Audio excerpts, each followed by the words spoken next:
I love Flagstaff. It's time to do something different. I don't know how to explain this.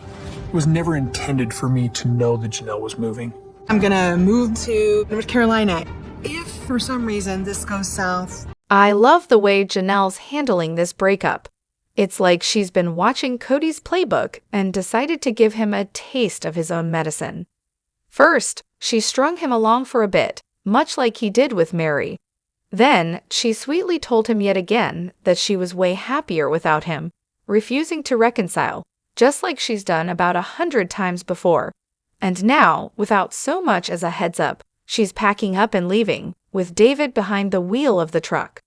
Classic. And can we talk about David driving? I'm here for it. Bye-bye, Kody. There's something so deliciously satisfying about the way Janelle's handling this. Efficient, no nonsense, and definitely not passive. She's been telling Kody for ages that it's over. She broke up with him, and now, as an independent woman, she's making her move. Passive? Please.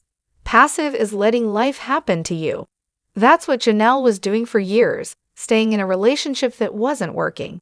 But this is Janelle taking control, making decisions, and living her life for herself. And as for Kody's little meltdown about not knowing Janelle's moving, oh please. That's him still thinking he's the center of the universe. He honestly believes that every decision made by his family should somehow revolve around him. He can't seem to grasp that, in this chapter, he's not the main character. Janelle doesn't know him a rundown of her life plans. The kids are adults now, and Christine had to give Kody a heads up because of Truly, but Janelle? She owes him exactly 0 explanations. She's not with him anymore, and unless it involves the kids, he's not entitled to be a part of her decisions. And let's not pretend Kody is in any position to act surprised. The fact that David is driving that truck? Perfect. It's a bit of a mic drop moment. Honestly, I just had to laugh. Kody's out here throwing tantrums over Janelle's life choices, while somehow still blaming her for things like Christine knowing he wasn't attracted to her. This man can't keep his own story straight, let alone understand anyone else's. It's like he doesn't even know which way is up. We've got so much to dive into today, so let's not waste any time. Let's jump straight into it. Hey everyone, what's up? It's Elena here, and welcome back to my channel Reality Nexus X. So Christine isn't exactly over Kody yet, but hey, let's just take a moment to unpack this. Here she is, picking out wedding venues and rings, even though David hasn't actually proposed to her yet. Then there's the kissing, and not just any kissing, but full-on making out, right in front of her kids, who are clearly uncomfortable. But hey, who cares about their feelings, right? Honestly, it seems like Christine was on some sort of personal mission to get this all on camera, because we all know Kody's tuning in to the new season. It's almost like she wanted to shove it in his face. Look at me, I'm so happy without you. But let's get real here. What this really boils down to is Christine desperately wanting to feel desirable. She's got a lot to say about how Kody mistreated her kids, especially her daughters. But here's the thing. She either doesn't care about their discomfort now, or she's forgotten how much it really mattered to her before. And let's not forget, she didn't leave Kody until he stopped showing interest in being intimate with her. So for anyone still trying to paint Christine as some kind of saint, explain to me how she can completely disregard her kids' awkwardness for the sake of making out with David nonstop, and then casually brush it off with a, "I don't care."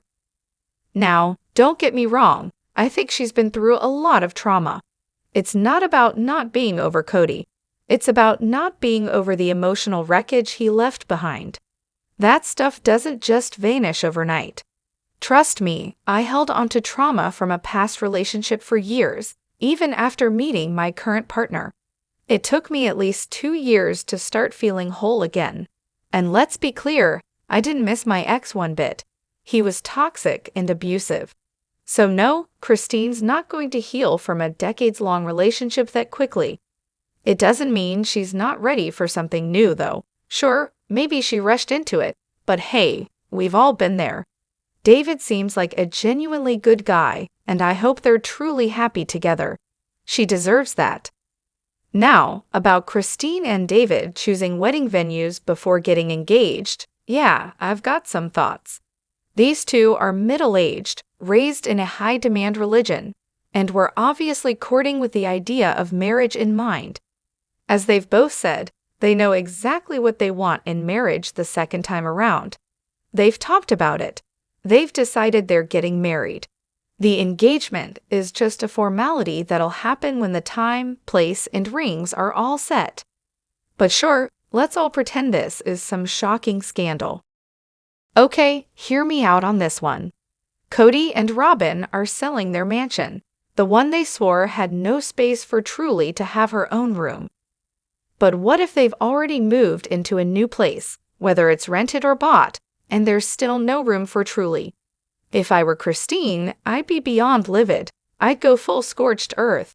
I'm honestly wondering if this whole court situation was triggered by that. Or maybe Kody's been playing the I have no money to help support Truly card, yet suddenly he's buying all these big-ticket items. Interesting. They really had the nerve to say there was no space for Truly? Oh, it's honestly disgusting. I hope Christine's lawyer just rolls the footage of her taking Truly to her spinal surgery without Kody there. Because, surprise, surprise, Kody's a terrible dad. Look, Truly's 14 now, and if she doesn't want to see Kody, she doesn't have to. She can tell the friend of the court, and they'll respect her wishes. I did this at 14, so trust me, it's totally possible. Christine is clearly still holding on to something when it comes to Kody. That awkward moment when she leaned her head on David's shoulder? Yeah, that was a textbook, take that to Kody. If she was really over him, why the fiery passion about not inviting Kody and Robyn to her wedding? Not that they should be invited, but why the intense resistance? You'd think if she didn't care anymore, it wouldn't make her so uncomfortable when they're around. And yet, it does. If I were David, I'd be drowning in red flags at this point. Sure, being around your ex is always going to be uncomfortable for anyone. We get it, awkward city for all involved. But let's be real. The whole no thing was probably a little bit of a production push. These confessionals aren't just random heart-to-hearts, they're orchestrated. They don't just sit down and start spilling their guts out on their own. And that whole head-on-the-shoulder incident, it's blown up all over YouTube and this forum, but I'm really just curious about when it happened. Christine's always been affectionate in public. For 26 years, she had to keep her love for her partners hidden like it was some big secret.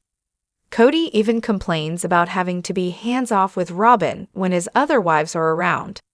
It's almost laughable now that everyone's all about being monogamous, and yet they still seem so shy about expressing affection openly. Honestly, I think Christine's still dealing with some serious anxiety, especially around Kody and Robyn. It's totally understandable. She's still processing the emotional wreckage Kody left behind, like when he humiliated her on national TV, telling America she was disgusting. That's the kind of trauma that sticks. So when she says she feels at home resting her head on David's shoulder, I bet it's because she's looking for some comfort in the middle of all that chaos. She does care because, deep down, she's still processing the humiliation Kody put her through. It's not just that she wants to prove to herself that she's worthy of love. She wants America to see that it wasn't her, it was Kody. She's proud now that someone is good, if not better, than Kody values her. She's making it clear he wasn't the problem. And honestly, I don't blame her one bit. Kody really did a number on her with that cruelty. Sister wives. Kody Brown lawyers up against Christine Brown's child support and paternity lawsuit. Oh, Kody Brown doesn't want to support his child. Shocking, I know. And what's Robyn's opinion on all of this? Is she not worried about the safety of it all? Oh, and let's not forget, he just bought a brand new mansion for a cool $1 million. Clearly, draining his bank account is the best financial strategy. After all, he made the oh-so-wise decision to father these children and document it all on a reality TV show. So what, exactly, is he hoping to accomplish here? Spoiler alert, it's going to cost him more in legal fees to fight this than it would to just take responsibility for his children. But hey, watching Kody's unraveling drama is undeniably entertaining. What? Wait, so this lowlife doesn't think he should support his children. What a shocker. No one told him to take on 4 wives and have a small army of kids. He really has hit rock bottom, hasn't he? Now, about that article, it's a bit of a joke, honestly.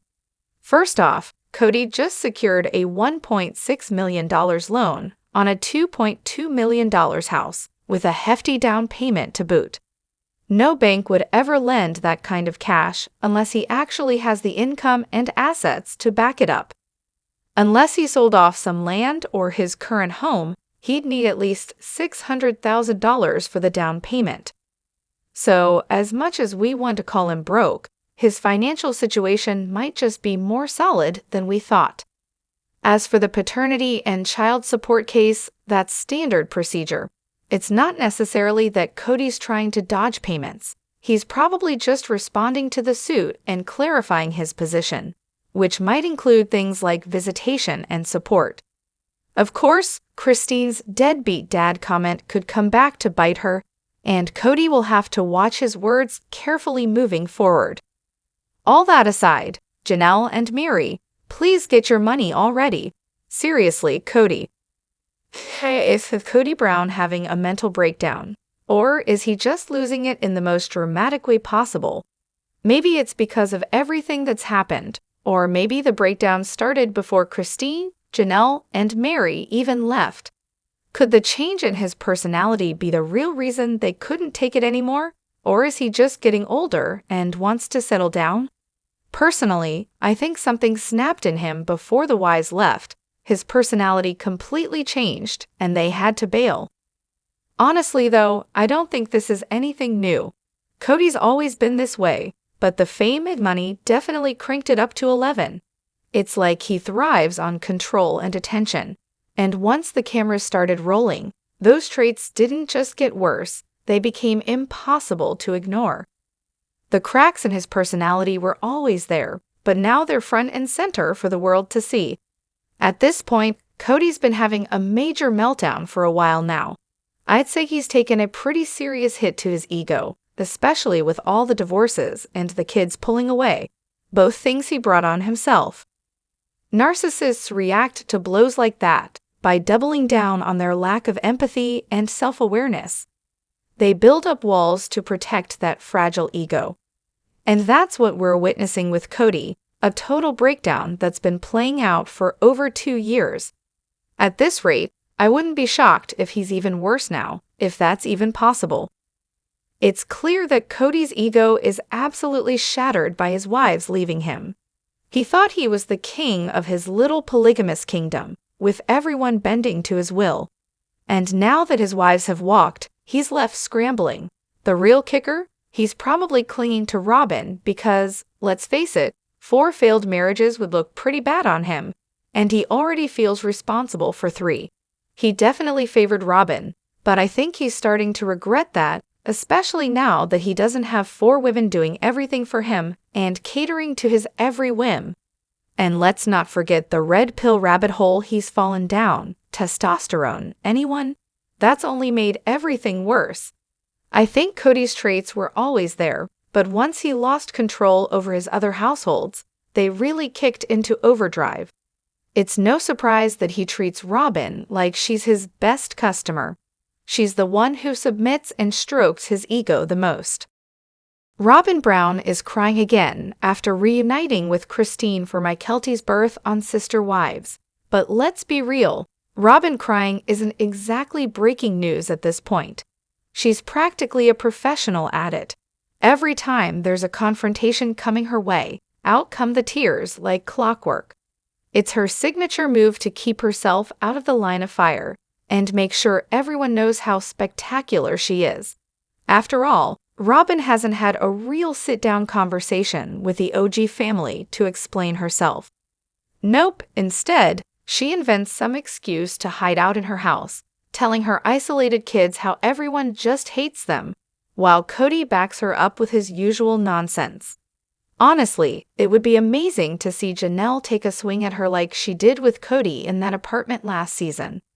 As for Kody, I really hope she's figured out by now that no matter how many births she has Robyn show up to, Robyn's never going to be grandma to her kids. I mean, it was painfully obvious at Kody's baby shower that Robyn and Kody were nowhere to be found when it came to the daughter Kody already had. It's got to be awkward for the actual mom who does show up and is there for her kids.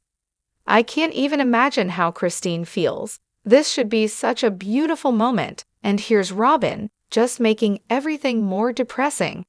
I'm not saying the moment wasn't wonderful, but it would have been a lot better without Robyn's cloud hanging over it. And let's not kid ourselves. There is zero chance that DABSA, the divorcees against being subjugated to Robyn's attitude, would ever invite Christine to one of their births. Robyn would never allow it.